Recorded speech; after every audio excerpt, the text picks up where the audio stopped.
राधे राधे, जय श्री कृष्ण।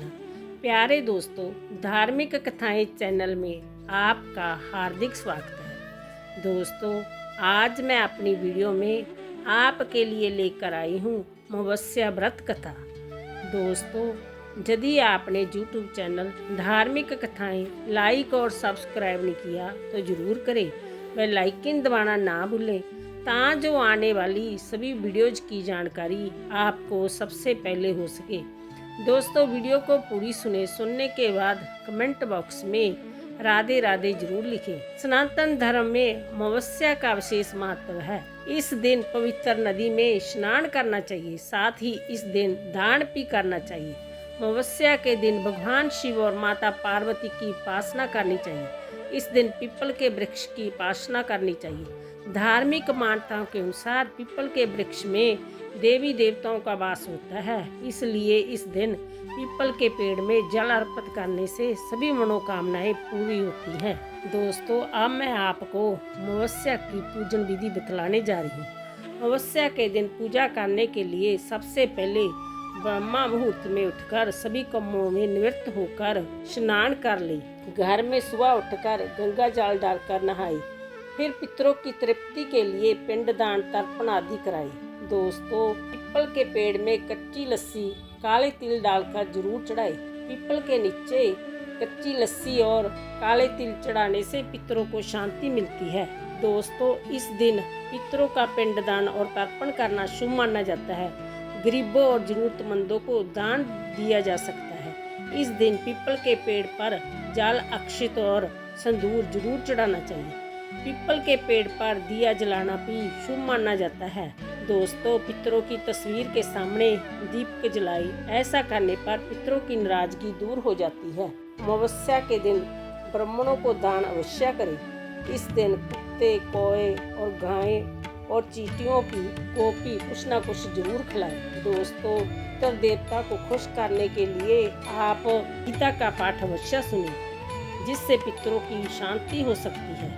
दोस्तों, यदि आप पितरों को प्रसन्न कर सकते हो तो आपके घर खुशहाली आएगी।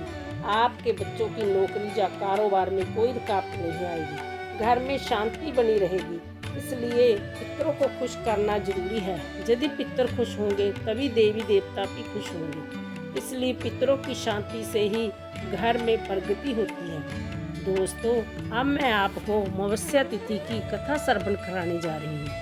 पौराणिक कथा के अनुसार एक राज्य में एक गरीब ब्राह्मण रहता था। पैसों की कमी के कारण उसकी पुत्री का विवाह नहीं हो पा रहा था। अपनी गरीबी से परेशान होकर एक दिन ब्राह्मण दंपति ने एक साधु से उपाय पूछा, तो साधु ने बताया कि पास के गांव में एक धोबिन है जो अपने बेटे और बहू के साथ रहती है। यदि आपकी बेटी उस धोबन की सेवा करे तो धोबन खुश होकर उसे अपनी मांग का सिंदूर दे देगी, जिससे कन्या का विवाह तय हो जाएगा।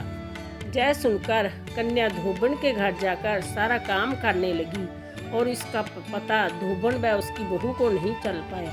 एक दिन धोबी ने अपनी बहू से पूछा कि तुम इतना सारा काम इतनी जल्दी कैसे कर लेती हो? तो बहू बोली, मुझे लगा कि आप जैसा सारा काम करती हैं। धोबन चौंक गई और उसने नजर रखना शुरू किया। धोबन ने जब सुबह उठकर देखा तो एक कन्या चुपचाप उसके घर का सारा काम कर रही थी। कई दिनों तक ऐसा चलता रहा। एक दिन धोबन ने कन्या से कारण पूछा। कन्या ने साधु द्वारा कही सारी बात धोबन को बता दी। उसकी बात सुनकर धोबन ने अपनी मांग का सिंदूर उसे दिया और उसी समय धोबन के पति की मृत्यु हो गई।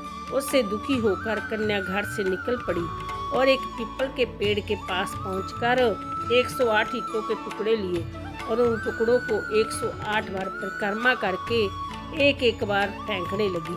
कन्या ने ऐसा करने से धोबन का पति जीवित हो गया। पीपल के पेड़ की परिक्रमा के कारण कन्या को शुभ फल की प्राप्ति हुई।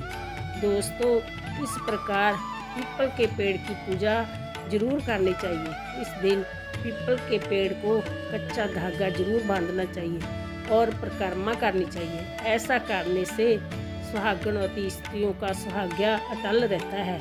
दोस्तों, यदि आपको मेरी वीडियो अच्छी लगी हो तो लाइक करने के साथ साथ सब्सक्राइब भी जरूर करें। धन्यवाद।